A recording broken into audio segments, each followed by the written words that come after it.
What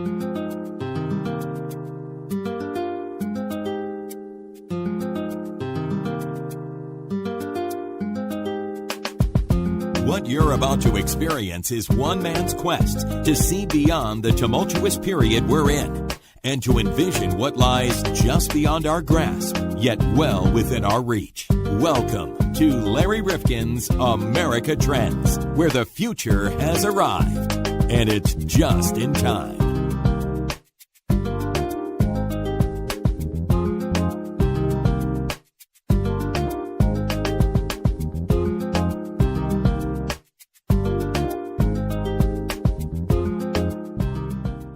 Welcome back to America Trends podcast. Larry Rifkin and John Krofzik. How are you today? Hello, Mr. Krofzik.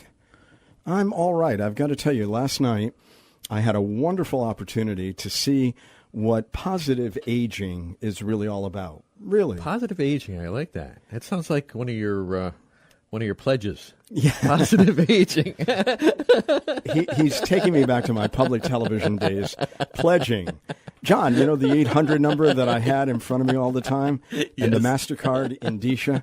Well, I had them all surgically removed, so I'm Just doing the okay. name, no, that's one you should give to them, positive aging. But we used to do all of those self-help programs, as you know, and they were wonderful. But positive aging, no, it sounds more like something my daughter might have experienced when she took her master's in positive psychology. Ah, there you go. Positive. As opposed to, well, the type of deviant psychology that most people are studying. Negative psychology. Well, we've got a lot of deviants running around, need I say. But last night, I was in the midst of really something spectacular. I was sitting at an event honoring an older gentleman who himself is 92 years of age, and I was flanked and surrounded by his sister, who is 98. Wow. My cousin, who's 93. Yep. And another gentleman who survived the concentration camps, and he's 96. That's amazing in itself. I mean, I really should have done a focus group. I mean, how do you do this? Yeah. What do you need to imbue in me so that I can live a long, I don't healthy? have longevity in my family, so Yeah, it's not one of our strong points. It's kind of either. scary. No, I know. But I've got to tell you, this is heartening. I mean, it really is. And they are all walking on their own account. They're a little shaky from time to time, but they are just absolutely delightful. Yeah. And I love my cousin. It's interesting because I've been taking him all kinds of places when I can. Yeah, Willie, I like him. He's funny. You love Willie, and Willie loves you. You were trying to set him up with the right radio apparatus. But, on the way back, I could tell, he said to me, this means so much to me.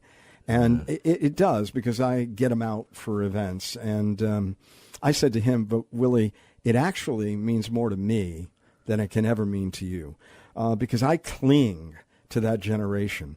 And every time I lose a guy in my family of my age or of that age, I reach out for someone else. When I lost my uncle, who was the last reminder of my mother in the area, I really reached out for Willie, and we've been good buddies now for years. Yeah, that. Oh, yeah, he's a great guy. He's a great guy. Oh, so anyway, so that was a wonderful experience. It really was. And this is an interesting stage of life when I have a little bit more time on my hands and can dabble and do you things. You can think positive, so get some of that positive aging. Well, I don't want to think about the implications of the electronic or electromagnetic pulse, EMP. Yes. Do you know what EMP is?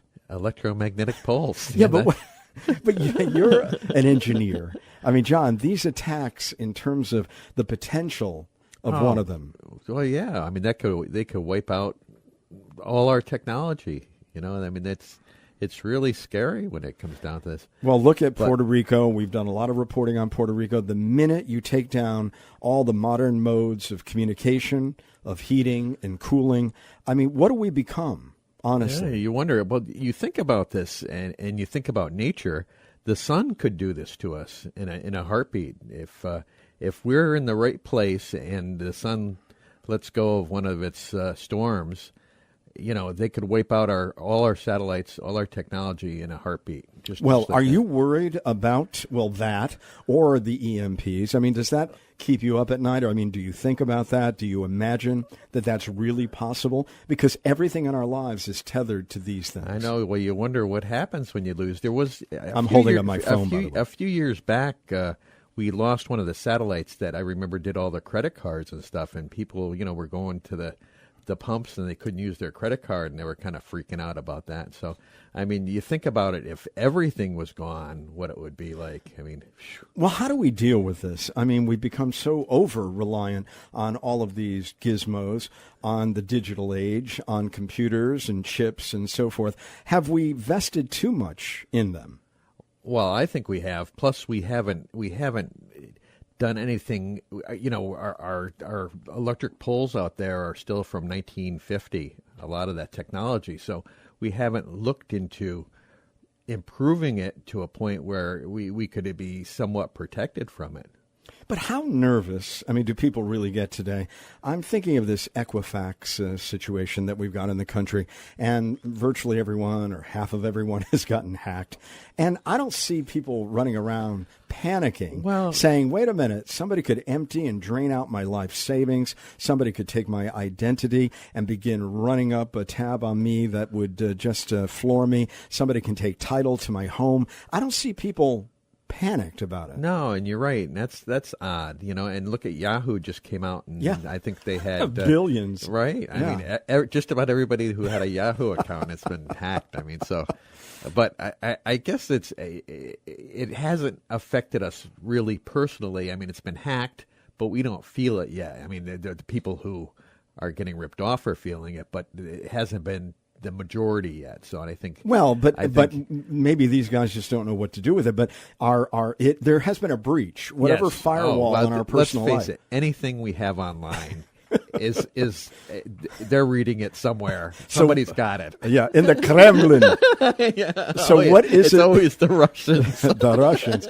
So what is it that you withhold from this digital world? What do you reluctantly hold on because, to? Because, everything is done by online now. Whether you do it or somebody else does it, all the transactions we do at the bank, whether we do them online ourselves, are done online. So everything's there. It's not like we can withhold anything, really. Now, do you feel that these institutions to whom we have entrusted all of this information, all the vitals that somebody would need to really penetrate and make our lives quite ugly, obviously, do you think they've done? No, they haven't kept up with technology. Equifax is the prime example. These are people that should be protecting and I think the problem comes from our government. In Europe, they have laws that says our information is ours, and then we give it out to whoever we would give it out to. And if they break the law, then they're breaking the law. We can have action. In this country, if they get breached, nobody takes responsibility. And I think this is, honestly, we need some laws in place to protect. Well, this is one of those areas where I think a lot of gridlock has set in, and some of this stuff about infrastructure security they have not dealt with because they are basically immobilized. Well, Congress is immobilized. Even the CIA can't keep things. They gave away encryption to open stuff. That's true. I mean, it's just nuts. John, you and I see it. We basically understand it, though it certainly is outside of my ken, I must admit that. But we are bringing to our audience today somebody who I think really is a recognized expert on infrastructure security. But he's also a great writer. Well, this is the EMPs. This is something. It's sort of like anything. We got a plan for emergencies. We should have. We do stuff online, but we should keep hard copies of all our our Vanguard. Anything you do online, you should also have a hard copy. Well, a lot of people don't. A lot of people do it online. Boom, it's done. Oh, well, look at the young people today, John. I mean, the millennials, they would think that this conversation is between Fred and Willa Flintstone because, they can't imagine this. Their entire life is lived online. Yeah, so it's, but you should have at least a hard copy, so if they ever have to rebuild this stuff, at least you got something to say, hey, I had this amount of money. Oh, absolutely. Well, what happens the day after? What happens, really? Well, somebody has considered that, John, and his name is Dr. William Forstchen. And many people know him because he's written some great best-selling novels about topics like this. And he knows exactly what the outcome of any EMP attack on our nation would be. And he really wanted to come by. He made himself available, even though he's really a big shot. I mean, 1 second after, 1 year after, The Final Day, all of these incredible books that he's written. And he wants to warn us that this is much more likely than unlikely over the sweep of time. And maybe we're all just kind of whistling past the graveyard thinking this never could happen about EMPs. So I want to bring him on because this is a real threat in real time. And John, anything else to lead up to this conversation? No, I think we've pretty much said it. We've pretty much scared everybody out of their chairs. So maybe we should get the expert on. Get back in your chairs, but stay offline. He is a Ph.D. in military history, history of technology. He's worked for many senior government officials, and he's a great writer, and he's a really interesting presenter. And he's here today only on America Trends Podcast. Dr. William Forstchen is with us. Of course, many of you have read his books, 1 Second After, 1 Year After, The Final Day. And I know that you have said that a lot of people look at you as a doomsayer, but are you more just a realist in terms of what you see ahead of us in terms of possible conflagrations? You know, there's a local newspaper here several years back. I was their cover story. Dr. Doomsday. Dr. Strangelove, Dr. Doomsday. No, I'm a realist. What got me started on this particular issue was a congressional report that came out 2004, repeated in 2008, warning about the dire threat presented by an EMP attack.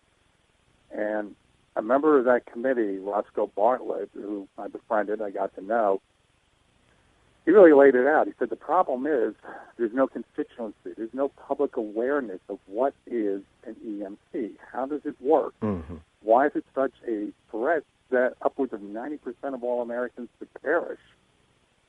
So I teach history, and one of the great things about teaching history is I use a lot of novels because you can get kids far more interested sometimes in reading a novel, and then after they do that, they go and say, okay, now I want you to read this book, or I want you to read that. Mm. So that was my goal, to take the threat of EMP, turn it into a very personalized story about a small town, actually the town I live in, and a fictional character and his family and how they have to struggle to survive. That's my answer to, am I a doomsayer or not? Well, you also, though, do say that as a result of what you know, and sometimes knowledge can be a very powerful and a disruptive thing, you can be a little bit depressed. I mean, talking to your daughter about what may happen here. Oh, yeah, it's a very depressing topic. But you still have to live every day, don't you? Mm. And be prepared. I want to see action in terms of hardening our infrastructure, a foreign policy that makes sure this doesn't happen, and at a very personal level, everyone of the people listening to your program, it's the old Boy Scout line, be prepared. Now, folks in Texas, as you and I are talking, there are some that are prepared to be able to get by for a week or two. There are many who are not, even though they live in a hurricane zone. And, but it's been 10 years since we had a bad one. Don't worry about it. Well, now it's time to worry, but it's too late. So the electromagnetic pulse, EMP, for people who really don't understand this, put it in context for us. We know of a lot of things that we have been warned about, but I think EMP is something that still is left to many who may be kind of on the fringe in terms of their thinking. We don't bring it into the mainstream very often, though your books have attempted to do that. But still, I think there are a lot of people who are in denial that something this cataclysmic could take place. One of the problems with being a historian and going to the movies, I walk out or I say something loud and rude if the movie is horrifically inaccurate. the problem we have with the issue of EMP is Hollywood has done it to death. A really bad one was the Ocean's 11 movie of several years back, where, okay, we're going to EMP Las Vegas, and the lights will be out for 2 minutes, and then after that they come back on. It's never really been presented accurately and correctly. So that's important because, again, as Roscoe Bartlett, the chair of the first committee, said, when people are truly aware of what it represents, maybe then we'll finally start getting action from the personal level to the federal level to ensure that this does not happen. And explain what it is in relation to perhaps a cyber attack. We've heard a lot about cyber attacks, or a nuclear attack, and of course North Korea on a lot of people's minds. And you say, well, there is a piece to this that relates to what North Korea is building, and they may not have to be as far along as we think to be very detrimental to us in this way of the EMP. All right, EMP, shorthand, electromagnetic pulse, created by detonating a nuclear weapon, not much bigger than the Hiroshima and Nagasaki bombs. You don't need a big megaton city buster. You burst it about 250 miles out in space above your target area. Firing off 3 of these across the United States, eastern, central, and western, it sets up an electrostatic discharge in shorthand. It's actually a bit more complex than that. Hits the Earth's surface, feeds through our power transmission systems, overloads them, blows high-tension lines literally off their pylons, shorts out the power delivery systems. You have a blackout. Even the most liberal estimate is it would go for weeks or months. The more realistic ones, a report I attended, presentation about 5 years back, this team studied the 500 top generating systems east in the United States. Estimates for 80% would still be offline after 5 years. But guess what? We don't have the replacement part. That sounds horrific.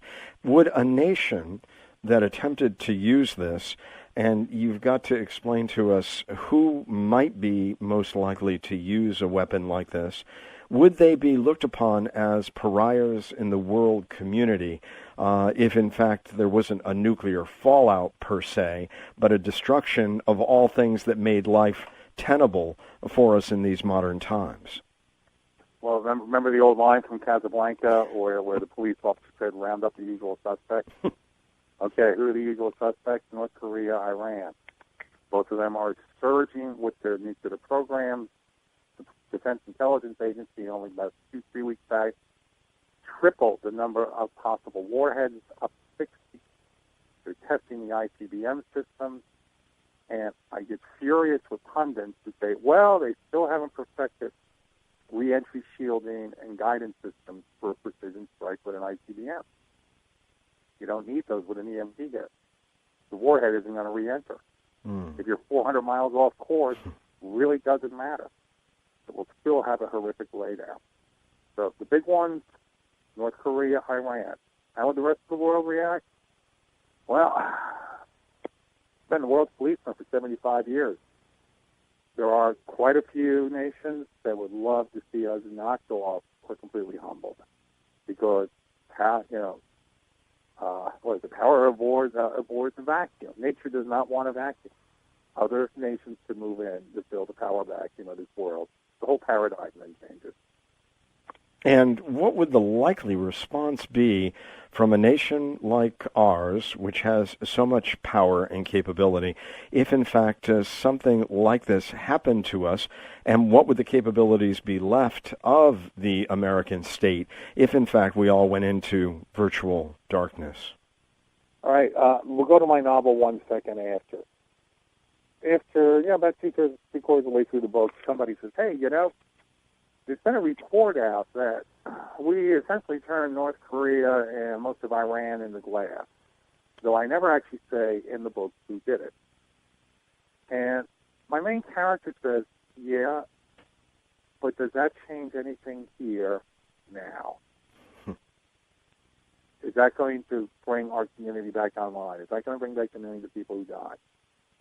And there's an ethical issue in that as well. Let's say it was let's say North Korea did it tomorrow. Let us say we blanketed North Korea with nuclear weapons in reply. Who are we killing? We killing the leadership? We killing that psychotic who runs the country? He'll be in a bunker a couple thousand feet deep. Most of the population on the surface is slaves. We do it to Iran. The vast majority of Iranians want nothing to do with their government. Do it to them? There's the horrific irony. It's no longer Adolf Hitler in a bunker 75 feet deep with Russians closing in. It's 2,000-foot deep bunkers and command systems that can survive a full-out nuclear strike. And what is our take as an offensive weapon, our own electromagnetic pulse technology, which obviously must be startling and so substantial? I mean, what do we think of it? Is it something that the world community has begun to really talk about? Because we don't hear much about it. Have we put sanctions against this kind of activity as we have had treaties for other types of weapons? Where are we in the stage of trying to make certain that this is not used, by other countries or by ourselves? You're asking great questions, and that's the first time I've been asked that question across 500 interviews, and it's a great one. We have to go back to 1961-62. During those 2 years, we and the Soviets conducted the first test of EMP capability. Ours, you can look it up, called Starfish Prime. The Soviet test 184. Our weapon detonated over Johnston Island, 500 miles from Hawaii, took out part of the power grid of Hawaii. A year later, we have a test ban treaty. There have been, I'm not one of them, but there have been some people who have projected part of the driving force of the test ban treaty, which banned testing of all weapons in the atmosphere or in space, was to put a lid on EMP, because it truly was a frightful first strike decapitation weapon. You no longer needed 1,000 ICBMs soaring back and forth over the North Pole. Pop some EMPs over your opponent. There was a film that came out in the mid-'80s about nuclear war, Jason Robards. They actually did use it in that film. And that horrific moment when, I think, with Kansas City is destroyed, there's a first a space burst about 5 seconds beforehand, and all the cars on the highway shut down. Surprised me that they did that. Do we use it, think of it as an offensive capability? Oh, yeah. But with most nations, that's mutual assured destruction. You do it to us, we can do it to you, nobody wins.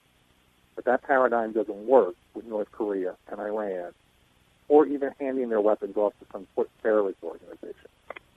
Well, let's talk about that. I mean, I know you have written about that and the possibility with ISIS and Al-Qaeda. Again, if an actor like North Korea did not want the full umbrage of the United States to come down on them, would they be prone, wanting our destruction nonetheless, to hand this off in the way that you suggest? That's a frightful scenario. I've seen reports, and it was even mentioned in the congressional studies, you can mount several Scud, basically upgraded Scud missiles onto a container ship, slip it into the Gulf of Mexico, fire them, and then blow the ship up. So all evidence is gone, as typical with some terrorist organizations. There could be a third-party player in all of it. We've all seen the videos and the reports of what ISIS does.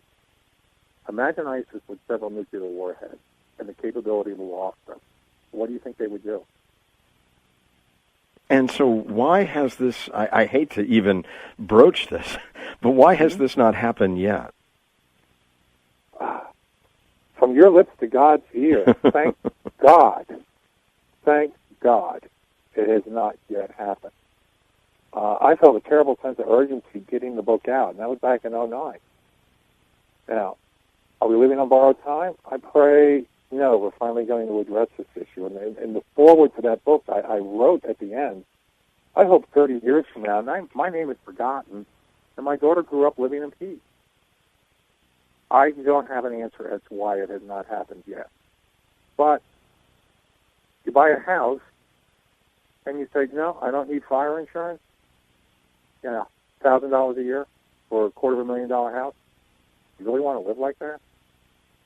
Besides, you couldn't get a mortgage. What are the cyber attacks that we are seeing around the world, and of course that are a big part of a conversation in America today about the impact on our election? Correlate that to where we could be as it relates to EMP. I mean, is this a harbinger? Is this a corollary to what it is we're talking about? Absolutely, yeah. My college, the college I teach at Montfree College, and this is not an advertisement, it's just, I teach at Montfree. We've instituted a top-notch cybersecurity majoring in that. It's become a very hot topic. Is that a harbinger? Oh, yeah. It shows as well just how absolutely vulnerable we have become to any kind of cyber hit that can shut down part of the grid. Has it been a component of warfare? Well, ask the Ukrainians versus the Russians. Ask the Georgians, meaning the Georgia in the Middle East, versus the conflict, I think, with Georgia and Russia several years back. Mm-hmm. This is a new type of Pearl Harbor. Take off your opponent's infrastructure, take down their power grid, take down their computer system. That's a new Pearl Harbor. Explain what the Russians did to the Georgians. They hacked into their systems. They cut up command and control systems, banking systems, personal interactions, created chaos. And the same thing has been hitting Ukraine as well, and it's very underreported. And so, there was also a rumor, speculation a couple years back that the Russians did sort of a test run on it. I believe it was Estonia. It was one of the Baltic republics, just to mess with their system and see what could be done. So you sit in a cybersecurity facility, I do at my college, and you watch real-time attacks, like missiles flying back and forth. They're just blurring across the screen. There's thousands of them going on every day. Most are just those lousy, cheap hackers trying to get at your bank account. Some of them are potentially quite serious, such as what hit a number of hospitals in Great Britain a while back, the ransomware. Now, you tell us, of course, that there have been 2 studies done that were bipartisan by Congress, 2004, 2008, on the threat of an EMP attack. And they have confirmed that a nation-crippling strike would require as few as 3 weapons detonated over the eastern, central, and western United States. What has followed on from that? I mean, that is a long time ago in terms of technology, 2008. Maybe you better have the delete button ready, because you might think you're interviewing somebody with Tourette's syndrome. It has been frightfully frustrating. As a response to that, twice in the lower house Congress, what's known as the SHIELD Act was passed. Good heavens, I can actually say something bipartisan got passed. One up to the Senate. In one case, one senator killed it because it didn't have the perks that she wanted. That was Murkowski from Alaska. There is another bill right now, House Bill 2417. 2417. Now, maybe my dyslexia has it wrong, and it's 2147. Anyhow, the bill is there. I actually reviewed it for one of the committee members. Guess what? It's stalled in committee. Now, the president as well put out a mandate to start beefing up our system. Guess what? It's stalled. There are many political issues dividing us that we should be angry about. But there's absolute gridlock with Congress, and they go out on vacation when we have so many issues to deal with is up. How can they, in any good conscience, knowing what looms out there, debating endlessly now, what happened during this 2016 election, recognizing that there's a tie between this and something that could actually, that could take down our democracy, but this could take down our civilization, and be willing to rest while these things pend. What is it that these bills would do? frustrating to a certain degree. It's some funding, yet of course more studies and such. Though HR 2417, if I have the number correct, actually was mandating DOE, DOD, Homeland Security to actually start implementing, start getting funding, which we're talking about would require into the trillions of dollars. Key thing, replacement parts. And when we hear the president talking about infrastructure upgrading, good heavens, this would be a great part of that infrastructure bill to start significantly upgrading our power grid. Of course, the power grid is privately owned, but working in coordination and mandating certain changes. We have talked, of course, about these various defense shields as they relate to trying to blunt a nuclear attack. We'll have 10 minutes, we'll have 25 minutes, whatever it is. I mean, where are we in the ability to blunt an EMP attack thus far? I mean, if it happened tomorrow, God forbid, where are we in terms of our ability to react to it, to defend ourselves as opposed to destroy the other party? We know we have that capability. Regarding North Korea, we have two lines of defense. We undoubtedly have at this moment Aegis-class cruisers that are lying off the coast that can knock a missile down in the first minutes of firing and loft through the atmosphere. The only other backup then is we do have ABM, anti-ballistic missile systems, poised in Alaska, and I believe also in California. I think we have a full battery of about 50. But estimates are they would only be 50% effective. As pointed out by one of the members of the congressional report, somebody flips a launch system into the Gulf of Mexico, we're naked. We have nothing. And we have nothing in the Gulf of Mexico or the East Coast that could deter such an attack. So there are various parts of the United States that are better positioned to address this than others? Yes, West Coast, but even then, remember, 50% success rate in a real-time attack. Not a test, a real-time attack. And there are states that I know, in the absence of federal activity, they've been trying to take their own responsibilities unto themselves. Is that practical for a state to really try to blunt such an attack on their own? Well, defense, of course, is a national federal responsibility, but there are some states that are at least starting at looking at mandating the power systems to start infrastructure upgrading. I know there's an incredible representative in Maine who's been pushing that. I went to 2 hearings in Raleigh about 4 years ago, but the industrial industry dismissed it. I first wrote the book, I was thinking federal level. Oh gosh, people read the book, they'll call their congressmen, things will start getting done. I'm not taking the exact opposite approach in terms of you and I are talking to quite a few people at this moment. Start thinking about being prepared to go 30, 60, or 90 days without electricity. Start simple. Start inexpensive. Just get some extra cans in. Gradually build up. Every citizen thought the way the survivors of our Great Depression saw it, in terms of having that extra supplies on hand. It would do a lot to enhance survivability and, in fact, make the rebuilding a bit easier. Having seen some early hurricanes or late hurricanes or snowstorms up here in the Northeast, and seeing how many of us responded with an outage of 3 days, it does not give me a lot of comfort. I live in Asheville, North Carolina, up in the mountains. You should see what happens when there's 3 inches of snow. And, Sandy, Katrina. Yes. Some people compare it to that. But my little college, the day after Katrina, we had a tractor-trailer load of emergency supplies my students had put together, the whole college, to send to a church down near New Orleans. All of America turned out to help, because that's what we do. We're Americans. But for a nationwide event, there ain't going to be help coming from Kentucky, North Dakota, or anywhere. Everybody's going to be scrambling on their own, trying to survive.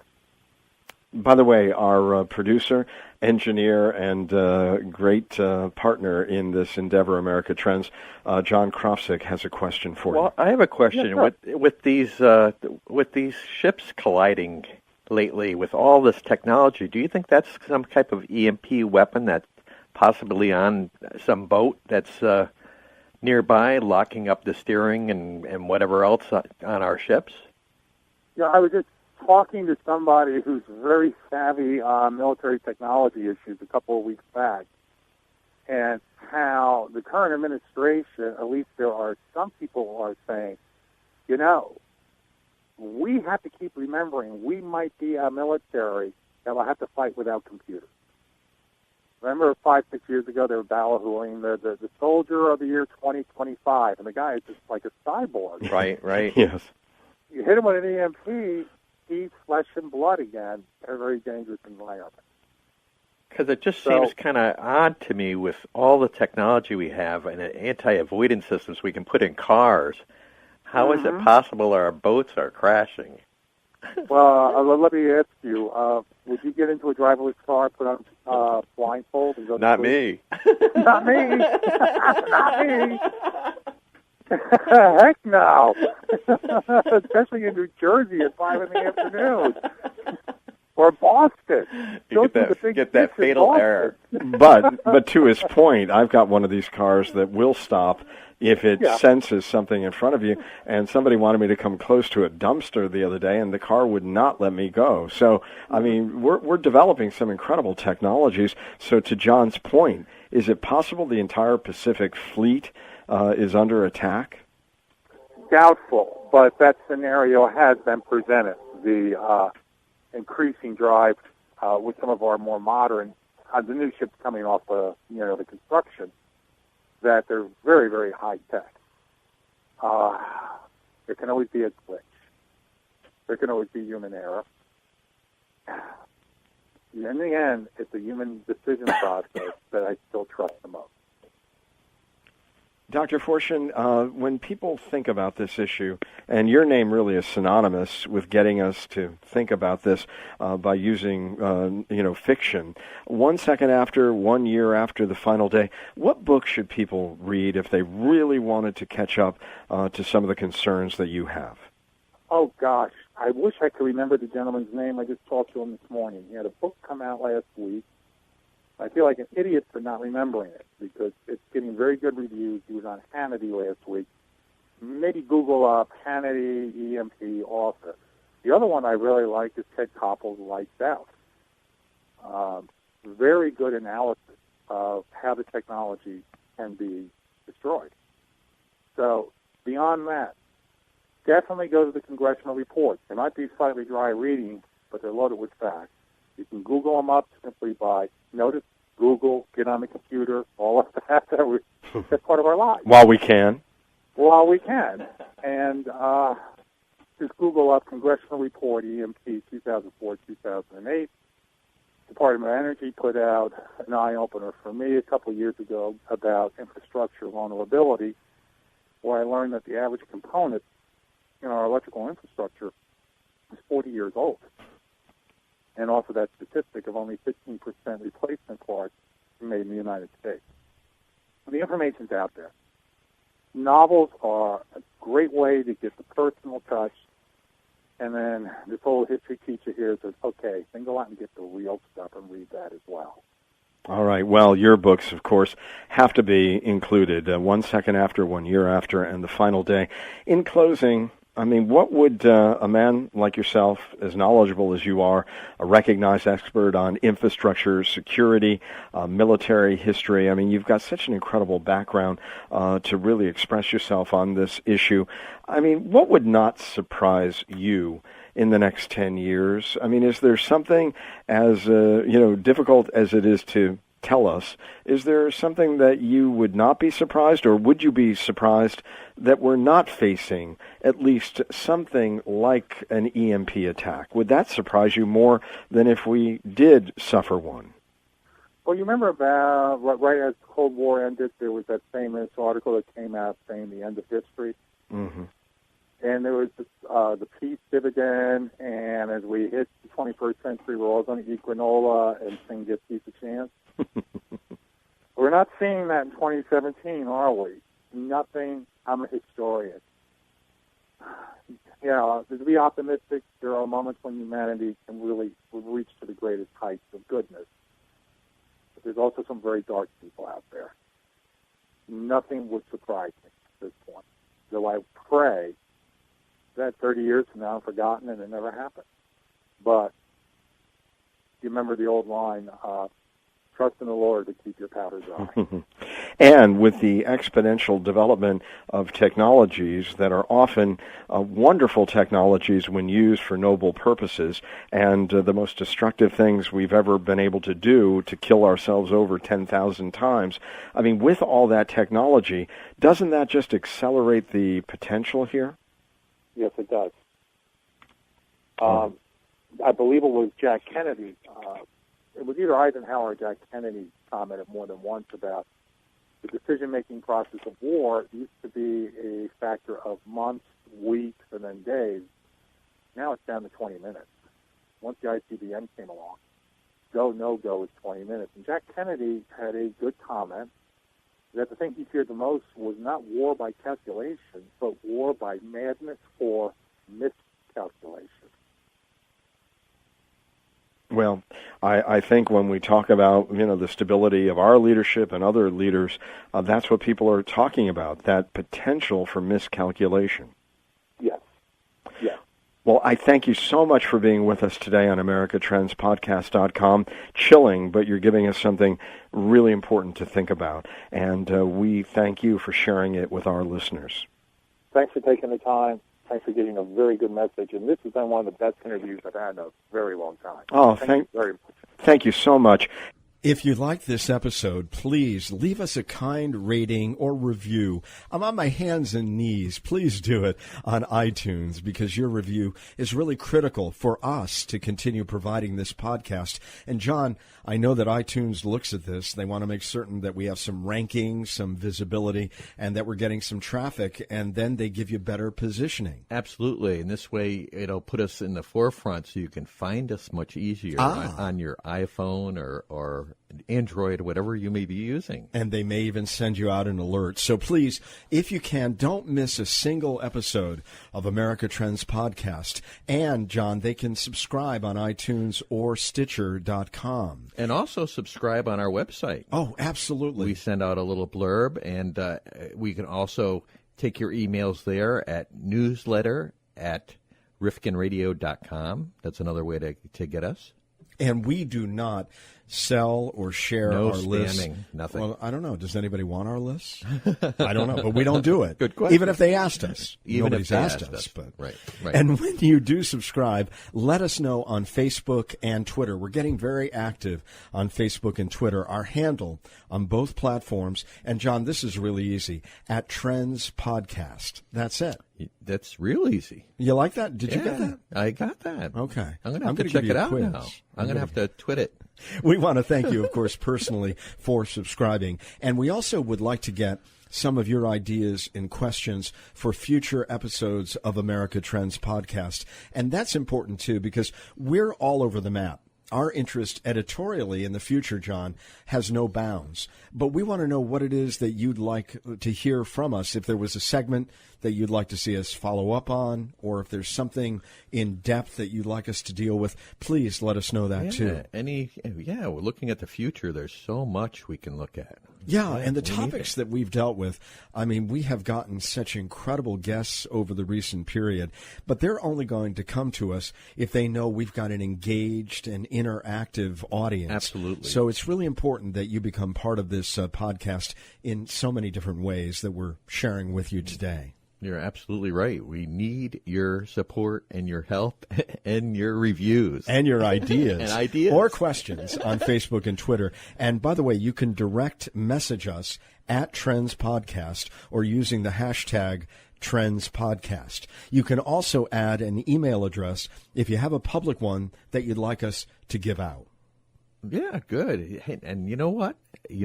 We didn't mention Amazon. Oh, yes. We have an Amazon store. Yes. And so if you go up, you don't have to buy the things that might be highlighted at that particular time. You can buy any book, and there's some benefit that comes back Just to put us. what you're looking at in the little search engine block there, and it'll take you right to Amazon, and it'll help us out. Absolutely. And it doesn't really cost you anything more because they have built that into their pricing structure. So we get a little taste and you get more programming like this and you get the item that you were looking for. So it works for all of us. It's a win-win. Absolutely. Win-win-win. Win-win-win. So for more information on America Trends and for the latest updates on upcoming episodes, be sure to like our page on Facebook and follow us on Twitter. You can find us at Trends Podcast. And again, you can find John and I here in our studio performing as best we can for you. That's right. And Let making us out. certain- What's that? Let They're us not going out. to let us out. No one is. Hey, listen, thank you so much for joining us today on America Trends. We'll see you next time. We hope to hear from you soon. Oh, by the way, we are posting all the time, and we're posting on Tuesdays and Thursdays. Good point. So just be aware, if you're looking for new episodes, they're coming on Tuesdays and Thursdays. When you wake up, before you go out on your jog or your walk and you want to take us with you, we'll be there for you. Very good. All right. Have a great day.